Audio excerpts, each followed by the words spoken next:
그, 그 의원님께서 그 특별법에 관련한 발제가 있으시다고 해서 딱 그 서면을 받았는데요. 그 빈줄로 오셔가지고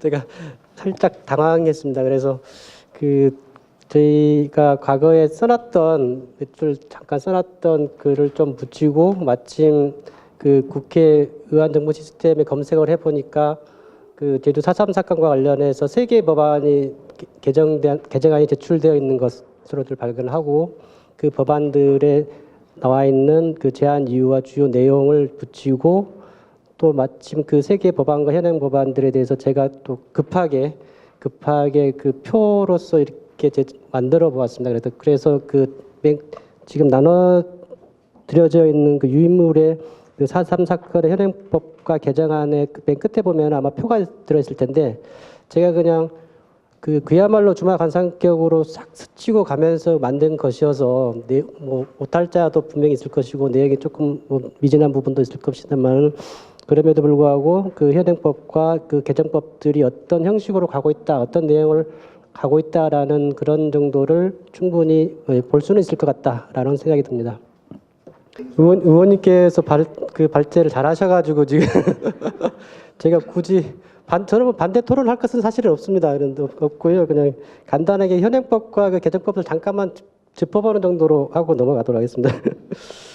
일단 말이 끊어진 게 아마 그 현행법이 2000년도에 처음으로 이제 그 시행이 되었습니다. 그러니까 제주 4.3 사건이 발생한 지 한 50년이 넘어서 단 12개 조문으로 그냥 그 제주 4.3 사건이란 뭐다? 뭐 진상규명과 희생자 명예회복을 위한 위원회를 설치한다. 뭐 유령사업과 의료 지원을 한다. 뭐 호적 정정을 한다는 정도로 간단한 규정을 가지고 시행이 되었고요.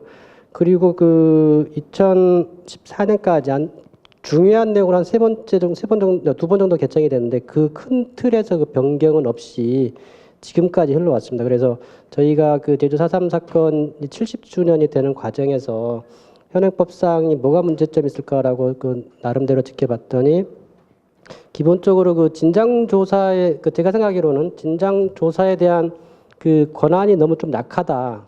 그 법률상에 나타나 있는 것은 그 관계기관의 자료 제출을 요구하고 뭐 관계기관은 그에 협조하고 정부는 뭐 혹시 다른 외국과의 어떤 교섭을 하고 뭐 이런 정도로 하고 해서 그동안 조사관들이 뭐 도서관을 찾아다니거나 뭐 이런 정도로만 임의로 주는 자료만 받아가지고 조사하는 정도로 그렇게 해서 그런 상태로 조사가 진행됐기 때문에 조사 권한이 좀 약하고 해서 결과적으로 만약 법을 개정한다면 조사 권한을 좀 강화시켜야 되겠다라는 논의가 좀 있었다는 것이고요.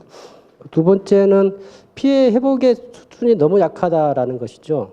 기본적으로 과거사 사건에 있어서는 그 진상을 규명을 했으면 규명된 진상에 대해서 어떤 그 회복 조치가 필요한데 현행 법에서는 이제 위령 사업 정도를 규정하고 있었습니다. 위령 사업과 그 의료 지원 정도 를 규정하고 있어가지고 그 실제로 피해를 보신 분들에게 어떻게 보상을 할 것인지, 어떻게 피해 회복 조치를 할 것인지에 대한 그런 조치가 없어서 그 부분 역시 미약하다라는 점들이 이제 꾸준히 제기되었고요.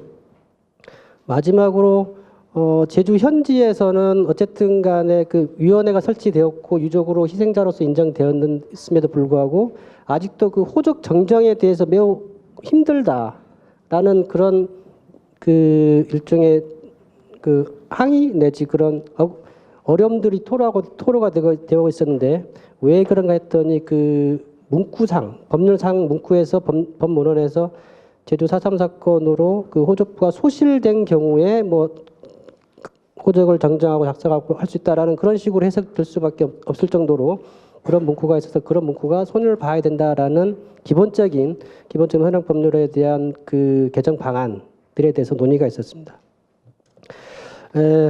그래서 그 현재까지 제출된 개정안들 보면은 처음에 모두 말씀드렸듯이 세 가지가 있는데요. 그 첫 번째 강창일 의원님께서 2016년 8월 달에 그 개정안을 하나 제출하셨습니다. 물론 2016년이라는 그 시점이라는 것이 그 아무래도 과거사 사건 전반에 대해서 소극적 태도를 취하고 있었던 보수 정권이었고 따라서 과거사 사건에 대해서 어떤 법률을 제안하더라도 쉽게 통과되기 어려운 그런 사건임을 감안해서 그나마 조금 더 그 희생자들이나 유족들이 조금 더 쉽게 그 유족으로서 희생자로서 인정을 받을 수 있도록 그런 절차를 좀 간소화하자는 취지에서 이제 실무위원회를 심의위원회로 바꿔보자라는 취지로 그렇게 법률안을 제출하셨습니다.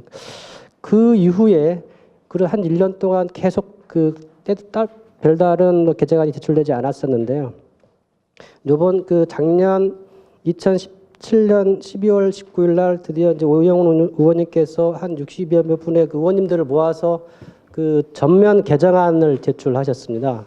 이 전면 개정안의 주요 내용은 그 희생자들에 대해서 실질적으로 보상 조치를 취하자라는 취지가 저는 가장 큰 그 요지라고 생각이 됩니다. 그동안은 그 피해 회복 조치에 대해서 위령사, 의료지원 정도가 있었는데 실제로 희생자로 인정되신 분들에 대해서 그 보상금을 지급할 수 있도록 그런 근거 구쟁을 마련해 두었고요. 그동안 과거에 현행법이 그 진상조사의 권한이 약하다라는 그런 지적이 꾸준히 제기된 것을 감안해서 그 자료 진술서를 요청할 수도 있고 출석을 요구할 수도 있고 자료를 요청할 수도 있고 만약에 그런 것들을 제대로 하지 않으면 과태료나 그 벌칙까지도 방해한다면 벌칙까지도 부과될 수 있는 실질적으로 조사 권한을 좀 강화하는 취지가 이제 포함이 되어 있다라고 보이는 것이고요. 그리고 처음에 그 의원님께서 그 발제하시면서 이야기했듯이 근데 제가 보기엔 좀 두 가지 점이 중요한데 하나는 마찬가지로 정의 규정에 대한 것입니다. 그 현행법은 그 3.1절, 4.3, 봉기, 희생 이런 식의 단순한 그 날짜를 특정하고 그런 것들을 건조하게 연결한 다음에 제주도민이 희생당한 사건 이렇게 희생당한 사건으로 딱 정리를 하고 있거든요. 그런데 그 오영훈 의원 안에서는 그런 3.1절에 대해서 이제 그 제주도민의 저항가 그리고 또 어떤 단전에 반대하는 그 투쟁 그리고 나중에 제주도민이 희생당한 사건 이런 식으로 해서 각각의 사건에 대해서 성격을 규정하고 그 성격이 어떤 것이다라고 또 이야기를 하고 있음으로 인해서 나중에 그 이 사담 사건의 성격뿐만 아니라 이 4.3 사건을 어떻게 이름을 불러야 되는지 그러면 규명을 어떻게 해야 될 것인지에 대한 그 법률적 기초를 제공하고 있다라고 보이는 거고요. 그리고 또 하나 현실적인 문제점이 뭐냐면 그 당시 4.3 당시에 그 일종의 국민학교에도 끌려가서 줄을 세워서 너는 어디로 그 각각 형무소로 보낸 다음에 그 사람들이 많이 죽거나 그렇게 다치죠. 한마디로 그 재판에 실체가 없는 사건입니다. 그래서 이 재판에 실체가 없음에도 불구하고 나는 수형생을 했기 때문에 어쨌든 간에 유죄 판결을 받은 것이고 이 유죄 판결을 받은 것을 어떤 식으로든 해결을 해달라라는 그 요구가 있고요. 그래서 현재 지금 제주지방법원에서 제주 4.3 사건의 희생자들이 그 수형인 명부 하나를 딱 가지고 그 재심 청구 소송을 하고 있습니다. 현재 그 재판부에서도 자기가 재심 사건을 재심을 개시 결정을 해서 무죄를 선고해주고 싶은데 그래도 그 소송 하다못해 판결문이라도 있어야 내가 이것을 재심 개시라도 하고 무죄를 할 건데 이걸 어떻게 해야 될지 사실은 그 부장님 자체도 어떻게 해야 될지 잘 모르는 그래서 그 아주 좀 그런 상태가 있는데 사실은 그 법리적으로만 따지면 어쨌든 간에 그 공소 사실에 대한 요건을 갖추지 못했기 때문에 재심 개시 결정하고 공소기각 결정을 하면 되지 않을까라는 사실은 그런 생각도 듭니다만은 어쨌든 간에 그런 상황이 있고요. 그래서 이 부분을 입법적으로 해결하는 것이 어떻게 보면 가장 깔끔하죠. 사실 깔끔합니다. 그래서 입법적으로 그 과거에 독일에서 나치 그 관련된 재판들을 일괄무효로 했던 그 전례를 쫓아서 아마 이게 재판에 대해서 이제 무효로 보는 그런 입법적 조치를 하는 것은 조금 어떻게 보면 우리 법제사 자체에서도 조금 의미가 있는 최초인 것 같기도 하고 그렇습니다. 아울러 또 하나 눈여겨볼 만한 것이 그 공동체회복 프로그램이죠. 공동체회복이라는 게 단순하게 개인에게 그 피해 보상금을 지급한 것에 그치지 않고 하나의 마을이 없어졌기 때문에 그 마을 자체를 다시 한번 마을 구성원들이나 그런 그 마을을 상징할 수 있는 뭔가 것들을 좀 다시 한번 만들어보자는 그런 취지로 이해가 되는데 이런 공동체 회복 프로그램을 법률로 넣는 것 자체도 조금 어떻게 보면 진일보한 것으로 평가가 되고 그것들이 앞으로의 그 제주 4.3 공동체, 그 제주의 공동체를 회복시킨다는 좀 기회가 하지 않을까라고 생각이 됩니다. 그리고 또 마지막으로 나와 있던 개정안이 이제 우리 권은희 의원님께서 2018년 3월 21일 날 또 제출을 하셨는데요. 역시 이제 이 법률안 자체도 기본적으로는 보상에 염두를 둔다는 것으로 저는 그렇게 생각했습니다. 근데 이 법률이 이제 오영훈 의원님 안과 조금 특이하게 좀 다른 점은 위원회를 아예 독립위원회의 성격으로 갖추기 위해서 예컨대 이제 국가인권위원회 같은 경우는 대통령, 국회, 대법원장들이 지명하는 그런 사람들로서 구성하거나 과거에 진화위가 그렇게 구성했는데 그런 것을 염두에 두다 보니까 그 위원회에 관한 규정들이 굉장히 많아지고요. 그다음에 또 말씀하셨듯이 이제 개별 사건에 대해서 신청을 통해서 그 개별 사건을 하고 조사를 한 다음에 진실 규명 결정, 진실 불능 결정 이런 식의 결정을 하도록 과거에 진실화위원회가 했던 그런 방법을 답습하도록 하는 규정을 두고 기본적으로 위원회가 이제 조사는 그렇게 하는 것으로 그렇게 구성을 하고 있던데 이미 상당 부분 과거에 어쨌든 간 2000년부터 이루어졌던 그런 성과들이 있음에도 불구하고 굳이 그렇게까지 많은 것을 할 필요가 있는지 조금은 의문이 조금은 들었습니다. 어쨌든 간에 현행 법원 이제 개정이 되는 게 마땅하고요. 그리고 개정이 된다고 한다면 기본적으로는 조사위원회의 조사권을 강화하는 방향으로 가는 것이 맞을 것 같고 또 하나는 조사 결과에 대해서 희생자들에 대해서 직접적인 보상을 하는 것이 피해 회복을 위한 진실한 조치가 될 것이다라고 생각이 됩니다.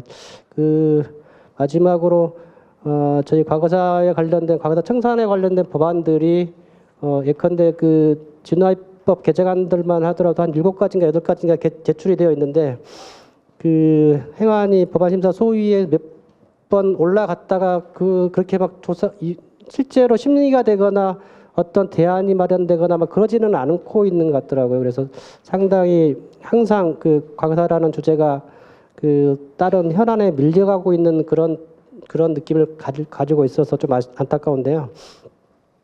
그럼에도 불구하고 현 정부에서 5.18에 관한 법률이 통과되는 것들을 보면 어쨌든 이런 이슈들을 계속 만들다 보면은 관련 사건을 해결하기 위한 법안들은 통과될 수도 있고 또 그런 법률이 통과되어야 과거사 청산 작업들을 법적 근거를 가지고 진행할 수 있기 때문에 의원님들께 좀 더 분발해 주십사라는 마지막 말씀을 부탁드리겠습니다. 예, 고맙습니다. 네, 고맙습니다. 저희가 3시간 토론회 예정돼 있는데요. 이 3시간을 계속 앉아있기는 너무 힘들어서 지금 박명진 교수님께서 오셨지만 헐레벌떡 오셔서 숨 좀 돌리시고 인사도 나누실 겸 해서 잠깐 커피 타임을 갖겠습니다. 잠깐 쉬시고요. 10분 정도 의원님을 하신대죠. 지금 45분이라서 55분에 다시 토론을 시작하겠습니다. 고맙습니다.